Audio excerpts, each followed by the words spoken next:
صفحہ نمبر 302 سیرت النبی جلد اول۔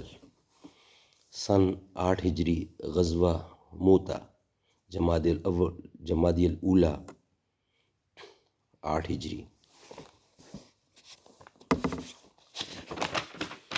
اردو زبان میں سرور عالم صلی اللہ علیہ وسلم کی سیرت پر جامع ترین کتاب سیرت النبی صلی اللہ علیہ وآلہ وسلم، علامہ شبلی نعمانی رحمۃ اللہ، علامہ سید سلیمان ندوی رحمۃ اللہ، جلد اول، صفحہ نمبر 302۔ نحمدہ ونصلی علی رسولہ الکریم، بسم اللہ الرحمن الرحیم۔ موتا شام میں ایک مقام کا نام ہے جو بالقاء سے اس طرف ہے۔ عرب میں جو مشرقی تلواریں مشہور ہیں وہ یہیں بنتی ہیں۔ کثیر مشہور شاعر کہتا ہے، وہ تلواریں جن کو موتا میں ثقیل گر جلا دیتا ہے۔ آن حضرت صلی اللہ علیہ وسلم نے شاہ بصرہ یا کیسر روم کے نام ایک خط لکھا تھا۔ عرب اور شام کے سرحدی علاقوں میں جو عرب روسائے حکمران تھے، ان میں ایک شرجیل بن عمر بھی تھا جو اسی علاقہ بالقاء کا رئیس اور کیسر کا ماتحت تھا۔ یہ عربی خاندان ایک مدت سے عیسائی تھا اور شام کے سرحدی مقامات میں حکمران تھا۔ یہ خط حارث بن عمر لے کر گئے تھے۔ شرجیل نے ان کو قتل کر دیا۔ اس کے قصاص کے لیے آن حضرت صلی اللہ علیہ وسلم نے 3000 فوج تیار کر کے شام کی طرف روانہ کی۔ زید بن حارثہ رضی اللہ کو، جو آن حضرت صلی اللہ علیہ وسلم کے آزاد کردہ غلام تھے، سپہ سالاری ملی اور ارشاد ہوا کہ اگر ان کو دولت شہادت نصیب ہو تو جعفر طیار رضی اللہ اور وہ بھی شہید ہو جائیں تو عبداللہ بن رواحہ فوج کے سردار ہوں گے۔ حضرت زید رضی اللہ غلام تھے، گو آزاد ہو چکے تھے۔ حضرت جعفر بن طیار رضی اللہ حضرت علی رضی اللہ کے حقیقی بھائی اور آن حضرت صلی اللہ علیہ وسلم کے مقرب خاص تھے۔ حضرت عبداللہ بن رواحہ معزز انصاری اور مشہور شاعر تھے۔ اس بنا پر لوگوں کو تعجب ہوا کہ حضرت جعفر رضی اللہ اور حضرت عبداللہ بن رواحہ کے ہوتے ہوئے حضرت زید رضی اللہ کو افسر کرنا کس بنا پر ہے۔ چنانچہ لوگوں میں چرچے ہوئے، لیکن اسلام جس مساوات عام کے قائم کرنے کے لیے آیا تھا، اس کے لیے اسی قسم کا ایثار درکار تھا۔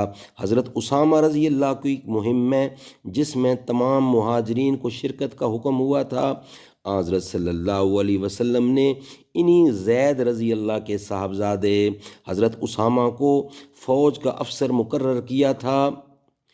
اسی وقت بھی لوگوں میں چرچے ہوئے۔ حضرت صلی اللہ علیہ وسلم نے سنا تو خطبہ دیا اور فرمایا کہ تم لوگوں نے اس کے باپ کی افسری پر بھی اعتراض کیا تھا، حالانکہ یقیناً وہ افسری کے قابل تھے۔ چنانچہ صحیح بخاری میں یہ تفصیل ذکر کی گئی ہے۔ یہ واقعہ مذکور ہے، گویا مہم قصاص لینے کی غرض سے تھی، لیکن چونکہ تمام مہمات کا اصلی محور تبلیغ اسلام تھا، ارشاد ہوا کہ پہلے ان کو دعوت اسلام دی جائے، اگر وہ اسلام قبول کر لیں تو جنگ کی ضرورت نہیں۔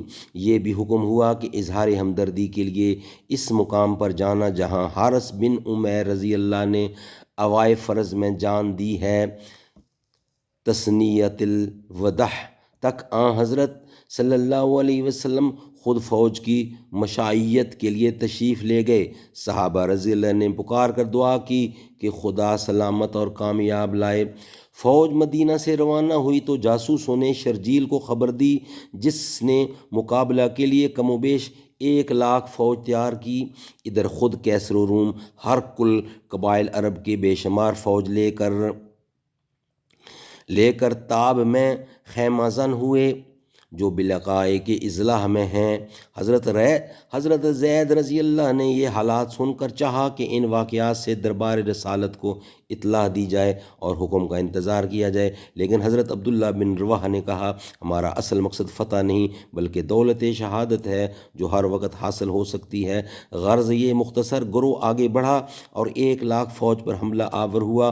حضرت زید رضی اللہ برچھیاں کھا کر شہید ہوئے۔ ان کے بعد حضرت جعفر رضی اللہ نے علم ہاتھ میں لیا، گھوڑے سے اتر کر پہلے خود اپنے گھوڑوں کے پاؤں پر تلوار ماری کہ ان کی کونچیں کٹ گئیں، پھر اس بے جگری سے لڑے کہ تلواروں سے چور ہو کر گر پڑے۔ حضرت عبداللہ بن عمر کا بیان ہے کہ میں نے ان کی لاش دیکھی تھی، تلواروں اور برچھیوں کے 90 زخم تھے، لیکن سب کے سب سامنے کی جانب تھے، پشت نے یہ داغ نہیں اٹھایا۔ حضرت جعفر کے بعد عبداللہ بن رواحہ نے علم ہاتھ میں لیا اور وہ بھی داد شہادت دے کر شہید ہوئے۔ اب حضرت خالد رضی اللہ سردار بنے اور نہایت بہادری سے لڑے۔ صحیح بخاری میں ہے کہ 8 تلواریں ان کے ہاتھ سے ٹوٹ کر گر گئیں، لیکن 1,00,000 سے 3,000 کا کیا مقابلہ تھا۔ بڑی کامیابی یہی تھی کہ اپنی فوجوں کو دشمن کی زد سے بچا لائے۔ جب یہ شکست خوردہ فوج مدینے کے قریب پہنچی اور اہل شہر کی مشائیت کو نگلے تو لوگ، مصنف نے یہاں ابن اسحاق کی روایت پر اعتماد کر کے اس فوج کو شکست خوردہ لکھا ہے اور ان کی واپسی پر ان سب کو بلا امتیازی فراری ہونے کا مستحق ظاہر کیا ہے۔ لیکن جیسا کہ صحیح بخاری غزوہ موتہ میں ہے کہ حضور انور صلی اللہ علیہ وسلم نے از روئے وحی فرمایا کہ پھر اللہ کی ایک تلوار یعنی خالد سیف اللہ نے مسلمانوں کے علم کو اپنے ہاتھ میں لیا اور اللہ تعالیٰ نے مسلمانوں کو اپنے دشمن پر غلبہ دیا۔ ایک فریق کا بیان ہے کہ مسلمانوں کو پوری فتح حاصل ہوئی، دوسرے کا خیال ہے کہ مسلمانوں کا غلبہ اور فتح یہ ہے کہ مسلمان اس قلت تعداد اور کفار پر اپنی کثرت کے باوجود تھک کر غیر منفصل جنگ کی صورت میں ایک دوسرے کے مقابلے سے ہٹ آئے۔ تیسرا فریق یہ ظاہر کرتا ہے کہ مسلمانوں کو فتح کفار کے ایک خاص دستہ کے مقابلے میں حاصل ہوئی اور اس سے مال غنیمت بھی حاصل کیا۔ چوتھا بیان یہ ہے کہ مسلمانوں کا یہ غلبہ یہ ہے کہ حضرت خالد رضی اللہ کی قیادت میں اتنے بڑے لشکر کے حملوں کو روک دیا۔ غمخاری کی بجائے ان کے چہروں پر خاک پھینکتے تھے اور فراریو تم خدا کی راہ سے بھاگ اٹھے۔ رسول اللہ صلی اللہ علیہ وسلم کو اس واقعہ کا سخت صدمہ ہوا۔ حضرت جعفر رضی اللہ سے آپ کو خاص محبت تھی، ان کی شہادت کا نہایت قلق تھا۔ آپ مسجد میں جا کر غم زدہ بیٹھے، اسی حالت میں ایک شخص نے آ کر کہا کہ جعفر رضی اللہ کی مستورات رو رہی ہیں اور ماتم کر رہی ہیں۔ آپ نے منع کرا بھیجا، وہ گئے اور واپس آ کر کہا کہ میں نے منع کیا لیکن وہ باز نہیں آتیں۔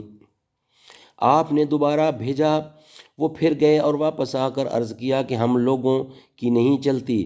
آپ نے ارشاد فرمایا کہ ان کے منہ میں خاک بھر دو۔ یہ واقعہ حضرت عائشہ رضی اللہ سے صحیح بخاری میں منقول ہے۔ صحیح بخاری میں یہ بھی ہے کہ حضرت عائشہ نے اس شخص سے کہا کہ خدا کی قسم تم یہ نہ کرو گے، منہ میں خاک ڈالنا، اور حضرت صلی اللہ علیہ وسلم کو تکلیف سے نجات نہیں ملے گی۔ اسی طرح مسلمانوں کی جس فوج کو اپنے اوپر فراری ہونے کا گمان تھا، یا مسلمانوں نے ان کو فراری کہا اور حضور صلی اللہ علیہ وسلم نے ان کو تسلی دی کہ نہیں تم فراری نہیں بلکہ پھر دوبارہ حملہ کرنے کے نیت سے پیچھے ہٹ آنے دو، اس کی مخاطب پوری اسلامی فوج نہیں بلکہ ان کی فوج کا ایک خاص دستہ تھا جو جلدی کر کے پہلے مدینے آیا تھا۔ تفصیل کے لیے فتح الباری باقی۔ صدق اللہ العلی العظیم و صدق رسولہ النبی الکریم و نحن علی